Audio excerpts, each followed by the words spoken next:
Assalamualaikum warahmatullahi wabarakatuh. Eh, Pada kesempatan video kali ini, saya Rizky Dwi NPI 14324000004 akan menyampaikan materi tentang sistem bilangan real. Sejak SD kita selalu diajarkan tentang bilangan-bilangan untuk menghitung jumlah, misalkan 1, 2, 3, 4, dan seterusnya. Secara alami, bilangan ini yang sering kita gunakan sehari-hari. Bilangan ini disimbolkan sebagai N atau kita sebut bilangan asli. Nah, kita tahu bahwa bilangan asli ditambah bilangan asli hasilnya tetap bilangan asli itu sendiri. Tapi bagaimana dengan pengurangannya? Karena bilangan asli dikurangi bilangan asli, jumlahnya bisa keluar dari bilangan asli. Misalkan 4 dikurangi 6 sama dengan min 2. Sehingga kita perlu suatu sistem yang lebih besar daripada bilangan asli yang mengcover pengurangannya. Bilangan ini disebut sebagai bilangan bulat atau disimbolkan sebagai Z, yang mana isinya adalah bilangan asli termasuk 0, termasuk juga bilangan negatif dari bilangan asli. Misalkan min 2, min 1, 0, 1, 2. Lalu bagaimana dengan pembagiannya? Karena belum tentu pembagian dua bilangan bulat itu hasilnya bilangan bulat. Maka kita butuh himpunan bilangan yang lebih besar lagi yang kita sebut sebagai bilangan rasional.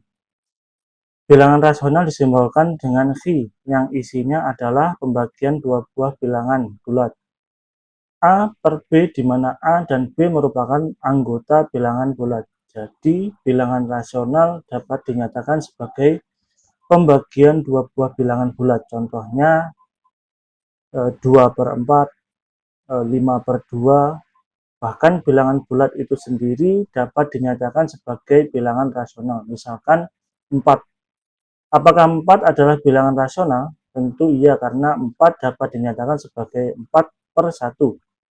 Bagaimana dengan bilangan desimal? Misalkan 0,5. 0,5 dapat kita tuliskan 50 per 100 atau 1 per 2. Ternyata bilangan desimal juga termasuk bilangan rasional. Lalu apakah bilangan rasional sudah cukup? Bagaimana dengan bilangan yang tidak bisa dilakukan pembagian dua buah bilangan bulat? Misalkan berangkat dari rumus Pythagoras. Di sini kita punya alas 2, lalu tingginya 1. Maka kita cari miringnya dengan cara akar 1 pangkat 2 tambah 2 pangkat 2. Hasilnya adalah akar 1 plus 4 sama dengan akar 5. Jika kita hitung akar 5, hasilnya adalah 2,236 sekian sekian sekian, yang mana secara matematis kita tidak bisa menyatakan bahwa akar 5 adalah hasil dari pembagian dua buah bilangan bulat.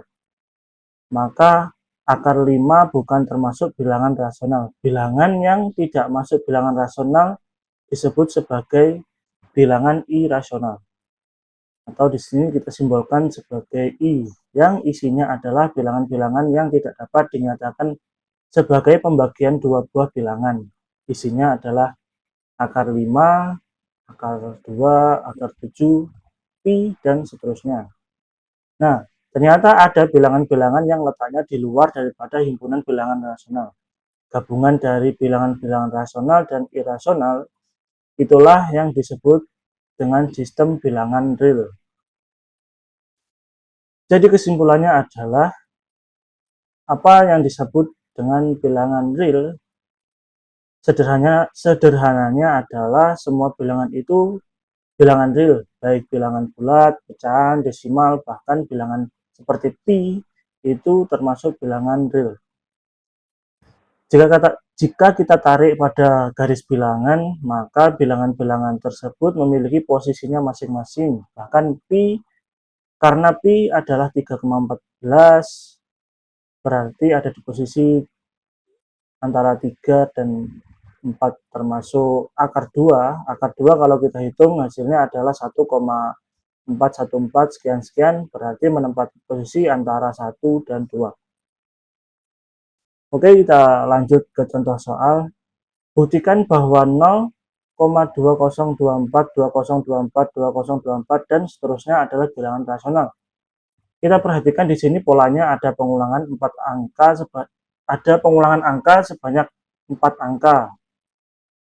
Kita misalkan X sama dengan 0,2024, 2024, 2024, dan seterusnya. Maka kita kalikan X dengan 10.000 untuk menggeser 4 angka di belakang koma, atau bisa dibilang 10 pangkat 4. Lalu kita substitusikan 10.000 X dikurangi X, maka hasilnya, nah, kita masukkan 2024,2024, 2024, dan seterusnya dikurangi X adalah 0,2024, 2024, dan seterusnya. Maka kita akan dapatkan hasil 999X sama dengan 2024, dan X sama dengan 2024 per 9999. Dari sini terbukti bahwa 0,2024, 2024, 2024, dan seterusnya merupakan bilangan rasional dari 2024 per 999. Oke, materi kali ini cukup sekian. Lebih kurangnya mohon maaf. Assalamualaikum warahmatullahi wabarakatuh.